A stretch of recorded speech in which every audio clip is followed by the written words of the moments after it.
Welcome to Module 4 of the free high-ticket e-commerce YouTube course. Today we're going to be discussing building your demo store. So just to review, Module 1 was on setting up your business. Module 2 was on selecting your niche. Module 3 was on supplier research. And Module 4 is on building your demo store. And this is extremely important because when we reach out to suppliers in step 5, they will often ask, what's your website? And even though we haven't launched the store yet, you want to be able to send them a demo store.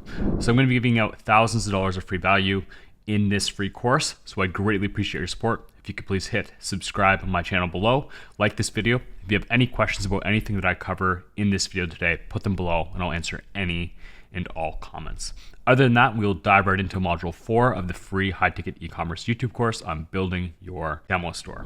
So, review of the previous modules, we've already covered this. So by this point, you should have your business set up completed. You should have your niche selected in alignment with criteria module 2. So if you haven't watched that yet, go back and watch now. I'll link it below the video. And also you should have done supplier research for all the suppliers within the niche that you selected in module 2. At this stage, once you've got all that done, the next thing you want to do is choose your store name. So here's some principles for you to keep in mind when you're choosing your store name. We want it to be simple, easy to remember, easy to pronounce, easy to spell, and ideally, if you want to give yourself an excellent SEO boost, you're going to put a product keyword in the URL.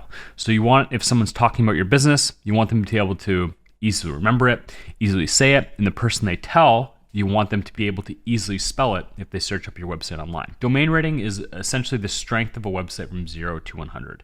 100 being very strong. Powerboxers.com has a domain rating of 0. So no website authority whatsoever, and they get over 150,000 visitors for free every month for the keyword Powerboxer because it is actually in the URL. So that's just an example of how much having a product keyword in your URL can do. But overall, you just want it to be easy to remember, easy to say, and clearly communicate your niche. There's a tool called Shopify Store Name Generator. So you go to that and you put in a keyword, it will give you all sorts of different ideas for your store name that you can then use to ideate. I wouldn't use it exactly, but use it just as a tool if you can't think of a good store name for yourself. Step number 2 is creating your Shopify account. So right below this video, I'm going to put a link that you can sign up for a completely free Shopify membership. You'll get 3 days free, and then it's $1 a month for 3 months. So you get $3 for the next 93 days. Make sure you take advantage of that. If it asks for your registered business, if you followed module 1, setting up a business, you are, so you have a corporation. And if you're asked if you're dropshipping, you can put no or put that you're selling your own products and dropshipping in case you ever decide to do that down the line. Step number 3 is choosing your domain. So one thing for sure is always choose a .com domain. Do not put any dashes or any sort of punctuation in the domain. Again, to reemphasize, as you put in the store name, if you put a product keyword in the domain name, it will really help you for SEO. And you want it to be very simple, easy to remember, and easy to spell. Step number 4 is setting up your Google Workspace. So I recommend when you set up your Google Workspace, when you buy your domain, if you do it from Google, there should be a box that says set up your workspace. So I recommend setting up 3 emails. You're gonna have your personal email for anything kind of private, banking, credit card, etc. You're gonna have a sales email, and use your sales email for anything supplier communication related. So if you're submitting orders, you're getting inventory updates, you're submitting a warranty claim, anything that is communicating with the supplier or business communications, I recommend using your sales at email. Use your info at email for anything customer service related. So put this info on your website, deal with any customer inquiries through your customer service email. Dividing those 2 things will help you stay organized. I also recommend if you set up an email from scratch, the email often won't deliver to people that you're sending to. So one way to help with this is to sign up to some newsletters. On all the emails, you can recommend the Ahrefs SEO blog, SEMrush SEO blog. Just sign up for some e-commerce newsletters that will help actually warming up your email. So when you email people, they actually get what you're sending them. Step number 5 is designing your logo. So I've always used Canva. Canva is very good for logo design. Shopify actually does have a logo generator, and there's tons of other AI tools that will help you generate your logo. I recommend making 2 logos. You'd have one that's like essentially a circle or a square, and it should have some sort of graphic regarding what you're selling. I recommend that be one. And the second one, I would make a text logo that's more rectangular, but it's just text, like the name of your store and a font that you like. You're going to need them at different places, so it's good to have 2. Step number 6 is Shopify settings. So once you log into Shopify and you create your store, in the back end, there's going to be a settings tab. That's where you set up everything related to your business. So your shipping, your domain is there, if you have different shipping rates for different places, different shipping times for different places, your policies.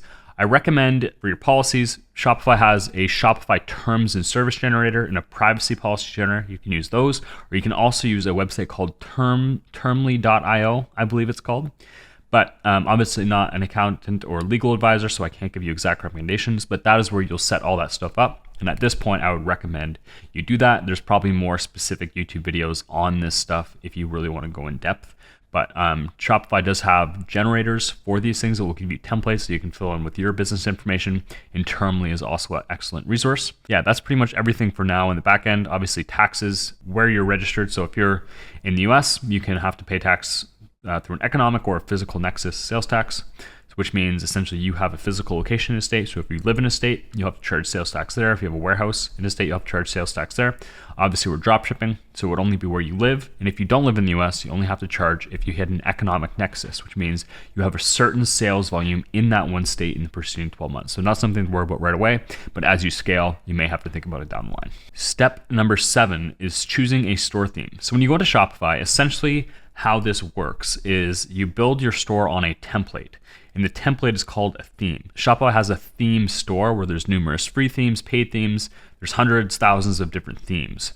So one thing to keep in mind is if you use a free theme when you're starting and you build your store, and then essentially if you ever want to change to a paid theme at any point down the line, you'll then have to do it from scratch. So some people just prefer to start with a high-end theme at the beginning.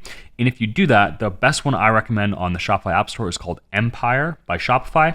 But out of the sandbox is essentially a third-party Shopify theme maker, so it's not on the App Store. It's a third party, but they have excellent themes as well, and this is what I use on my stores. I've used Turbo and Flex, both. Some mid-tier options, Gecko is a good one for about $100, and out of the sandbox is also, they have a number of themes. Some of them are under that $200 range, so there's some mid-tier options. And if you do use an out of the sandbox theme, I have a discount code HTE20, which will give you 20% off any out of the sandbox theme, so take advantage of that. But again, there's free ones if you really need to start, but just keep in mind if you're saving that money at the beginning, it is something that you're gonna have to invest further in down the line should you ever change to a paid higher end theme. So obviously, as your store grows and as you scale, you're going to need to add different apps to your store over time. I recommend these ones at the very beginning. So Klaviyo for email marketing, set up an email pop-up, set up an abandoned cart sequence, set up a welcome email flow. These will all be automated emails sent to your customers. If someone starts checking out and then they stop, you can send them an abandoned cart flow to send them the product they started checking out with. You can send them a welcome flow with a discount or something like that. But you definitely want to have a pop-up to at least capture emails and begin building your email list. Have some process for Google Ads. So with Google Shopping Ads, essentially you have all your products on Shopify, and some process connects your Shopify store to your Google Ads so you can advertise those products. Estimated delivery boost. So on Shopify, you can't put a specific date of delivery for each product.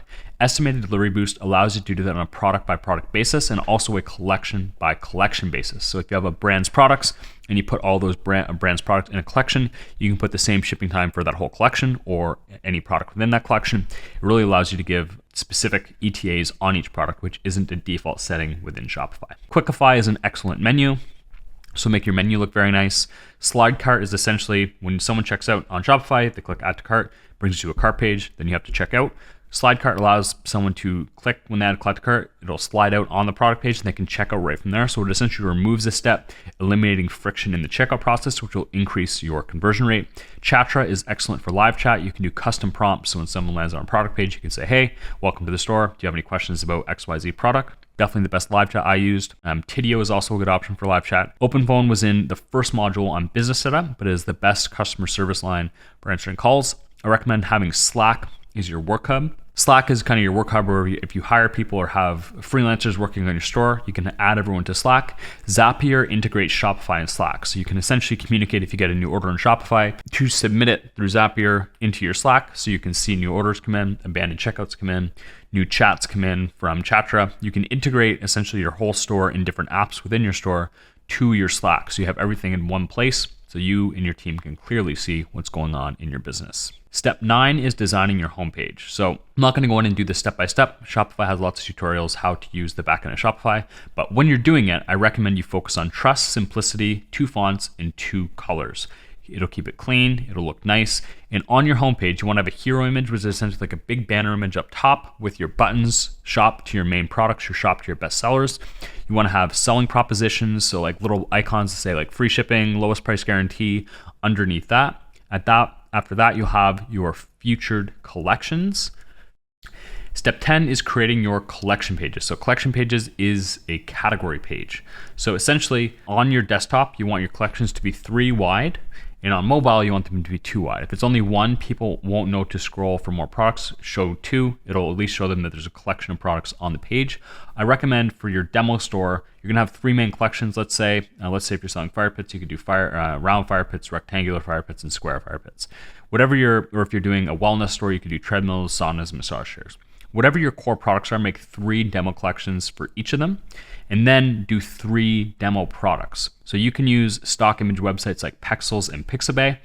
A little bit gray hat, but if you are selling in the US, you can find a store that sells your product in a different country like Europe or Australia or wherever else, and take images from their website and put them on your store. It's literally just a demo product, so you're gonna remove them in a week or 2 anyways.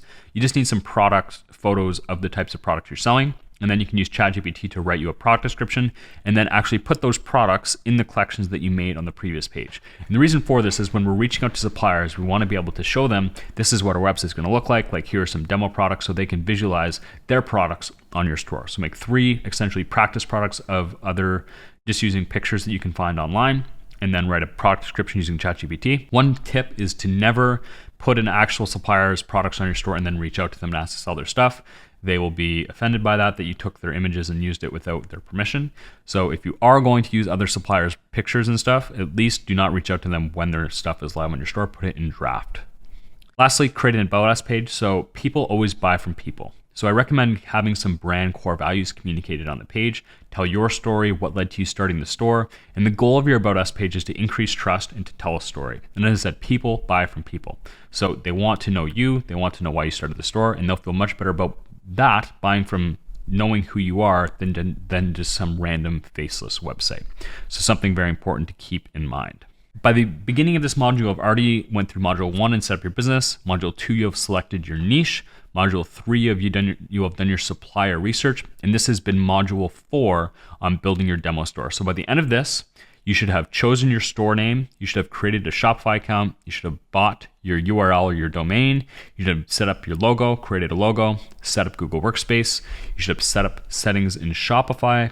You should have chosen a store theme, downloaded the correct apps. You should have designed your homepage, collection pages, added 3 demo products, and created your About Us page. Once you complete everything above, you will be ready to move on to module 5, which is going to be on supplier outreach and actually closing suppliers to put on your store. If you've taken any value from this series at all, please hit the subscribe button below, like this video, and thank you for taking your time out of your wonderful day to watch. If you have any questions or comments about anything that I've covered today, put them in the comment section below. I'll answer any and all comments. Thank you all very much for your support, and I'll see you soon. Cheers.